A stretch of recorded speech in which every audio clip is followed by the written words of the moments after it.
The reason why those positive, I love myself, I'm happy with who I am, I accept myself, the reason why those mantras don't work in the beginning is because your brain rejects it.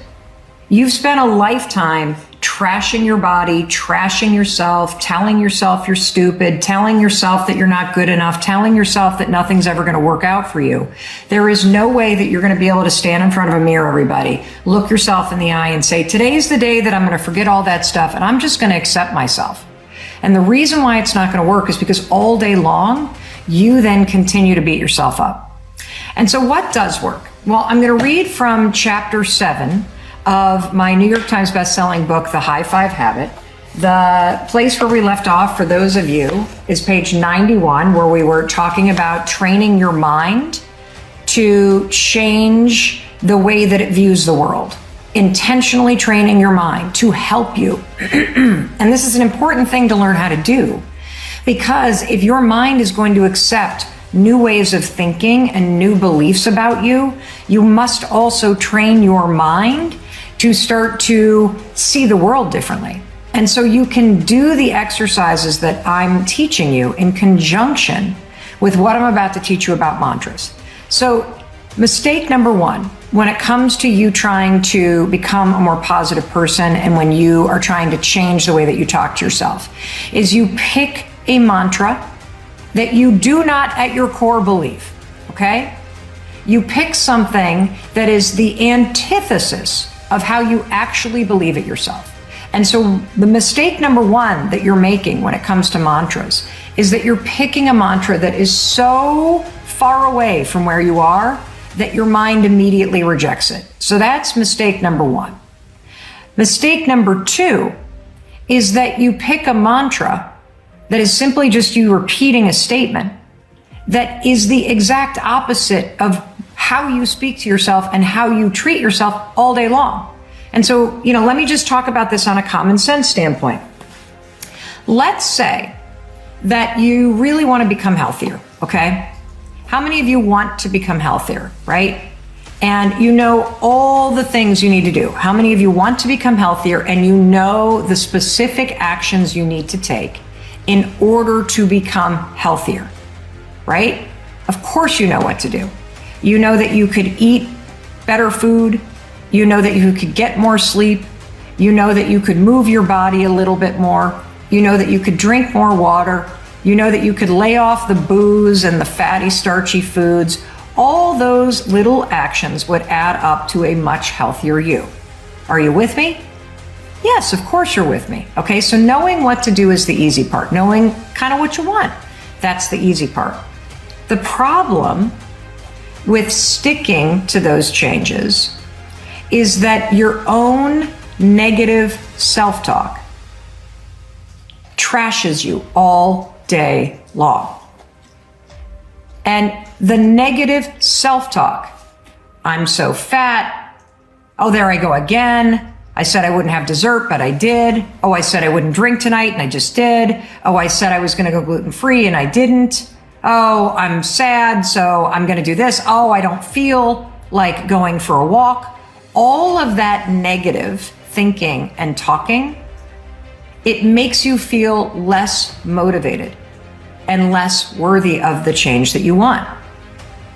And so if you wake up every day and you have a dream and a goal of becoming healthier, and you know that today you're going to move your body, and today you're going to drink more water, and today you're going to cut out the gluten, and today you're going to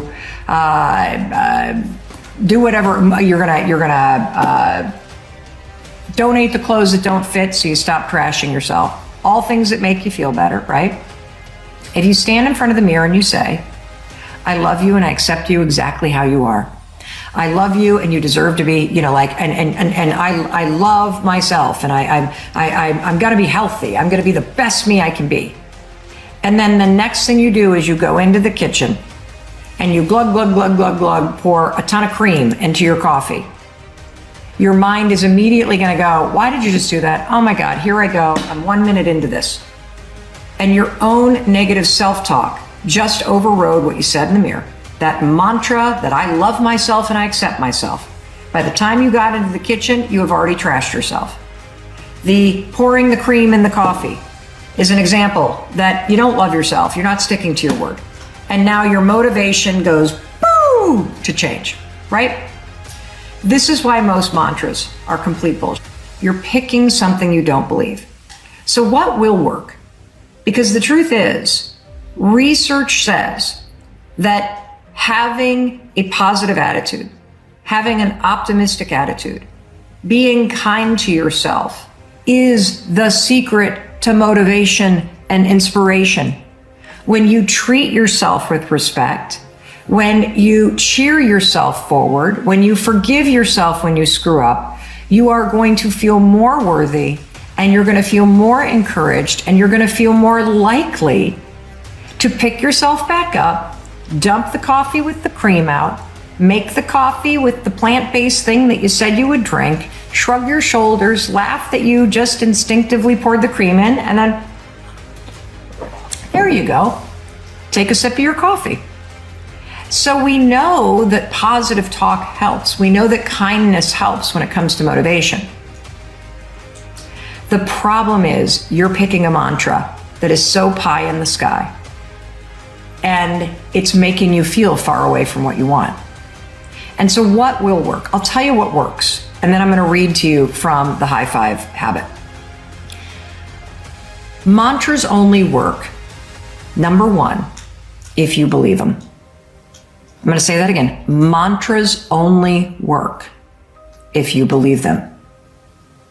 So if you're somebody that has struggled with self-acceptance for a very long time, it will not work for you to stand in front of the mirror when you feel broken and you're at the beginning of your journey of taking control of your life.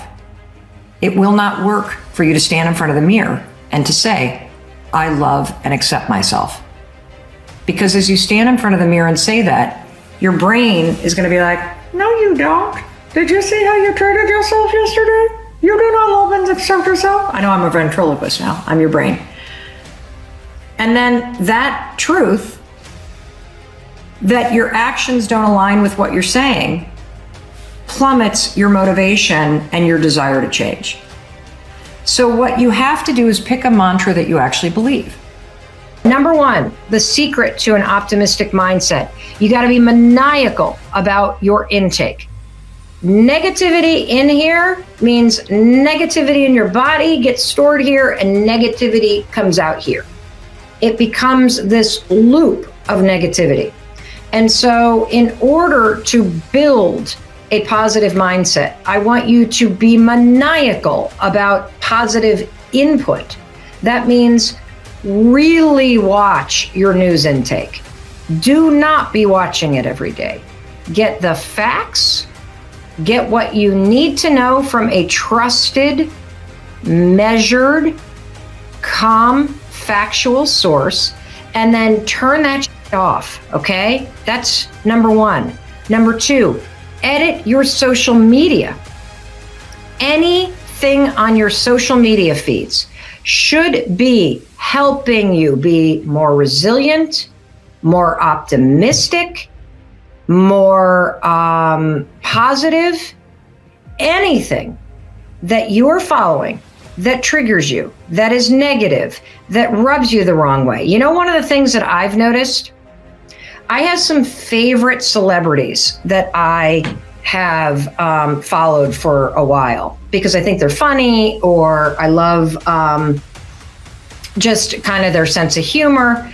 But there are so many people that I have muted right now because I think that what they're doing online is so freaking out of whack. Seeing people give us advice about quarantining from the back of their estates and mansions, telling us to donate when they're not saying they're donating, seeing this kind of tone-deaf celebrity thing going on. I'm normally not a negative person about that, but I have muted so many accounts because it's not doing anything for me. And you got to be selfish right now. You have got to edit your social media feeds so that your social media feeds are helping you build an optimistic and positive mindset. And so every day, the second I see something, I mute, unfollow, because Negativity in means negativity gets stored here, means negativity goes out there from you. You want to put positivity, optimism, tools, strategies, things that keep you laughing, things that keep you giving you things that you can use right now. The second you start getting overloaded with Corona stuff, mute that stuff, edit your social media based on what you need. That's number one, maniacal about your intake.